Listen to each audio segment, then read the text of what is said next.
Hey Mustangs, in this video we're going to be taking a look at ozone depletion. Now, ozone depletion is one of many things that humans have done over the years that have caused wide-scale disruption to populations, communities, and ecosystems around the globe. So let's go ahead and take a look at the causes and effects of ozone depletion. So the cause of ozone depletion comes down to a chemical that was created in 1928. It goes by the short name of CFCs and its longer name chlorofluorocarbons. These CFCs were used in as propellants in aerosol sprays. So even the simple task of people spraying hairspray into their hair was releasing CFCs into the atmosphere, in foams and packaging in order to ship things, and also in refrigerant units as well in order to keep things cold. Now, it was kind of one of those miracle things that were created because these CFCs were considered non-toxic, and they replaced more toxic chemicals that were used for these exact same purposes. So it seemed like a good thing had happened. It didn't seem like there was going to be any consequences with this new alternative replacement.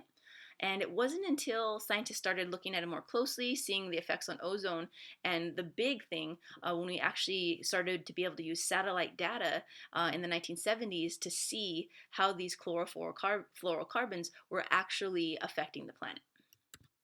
So the effect. In order to understand the effect of these CFCs, you have to understand how the ozone layer works. So if you take a look here, the ozone layer is a layer of O3 molecules, these gases, O3 gas, that is between the troposphere and the stratosphere here. Now, this layer of gases, these O3 molecules, are going to help reflect harmful UV radiation.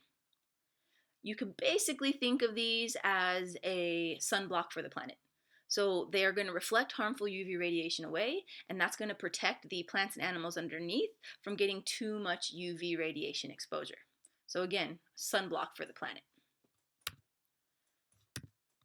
Now, these CFCs, when they're released from foams, packagings, aerosol, and even refrigerant units, they are released as a gas and they float up into the atmosphere. When they get to the ozone layer, at that point, that UV radiation that I was talking about before, that UV radiation actually breaks apart the CFCs. So the CFCs get broken apart and it causes a chlorine atom to get released. Might not seem like a big deal. You're like, oh, chlorine, not a big deal. But these chlorine atoms go through and they start breaking apart the O3 molecules. So when they bump into an ozone molecule, one of the oxygens comes off, generates O2 molecules, and a free-floating oxygen there. Now, one single chlorine atom can destroy up to 100,000 ozone molecules. So one of those.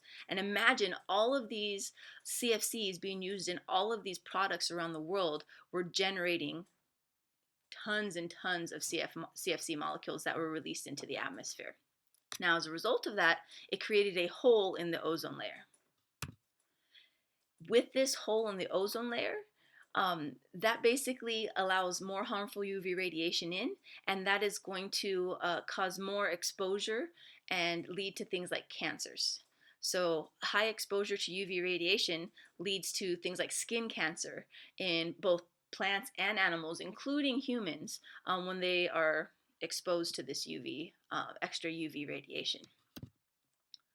So here we see a chlorofluorocarbon, UV radiation knocking that chlorine atom off and then disrupting, breaking apart the O3 molecules, and basically just causing a ton of problems here. So when we found out that there was actually problems with these CFCs, the world got together, the global community got together and developed the Montreal Protocol. So the Montreal Protocol basically banned CFCs. So this happened in 1987, and we can see satellite data from before 1987 that was used to help basically encourage world leaders to ban CFCs. Now, this happened in 1987, it went into effect in 1989, and we still continue to see the hole in the ozone layer grow. The reason for that, those CFCs can last for decades up in the atmosphere. So we probably won't see a really big effect from the Montreal Protocol for at least another decade or so. The good news is that up to this point, it seems that the hole in the ozone seems to be slowing.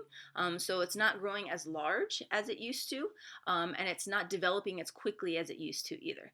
So that is definitely a good thing. In fact, in 2019, it was one of the smallest holes in the ozone that we've seen in a while.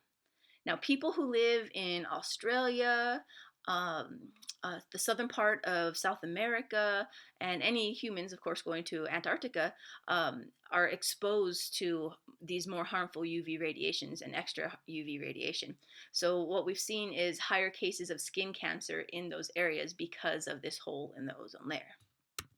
Now, solutions to this solutions include alternative molecules. One of them is hydrofluorocarbons instead, which started to be used after the CFCs were banned.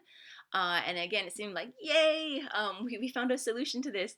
But it turns out that the HFCs, the hydrofluorocarbons, actually act as a greenhouse gas, and they're actually way more powerful than carbon dioxide as a greenhouse gas. So those HFCs are actually leading to another problem with climate change. Other solutions can include new technologies, new ways of keeping things cold, new ways of new different types of propellants and stuff like that. And then, of course, the reduction and ban of CFCs. That's definitely has gone a long way in helping deal with this problem of ozone depletion.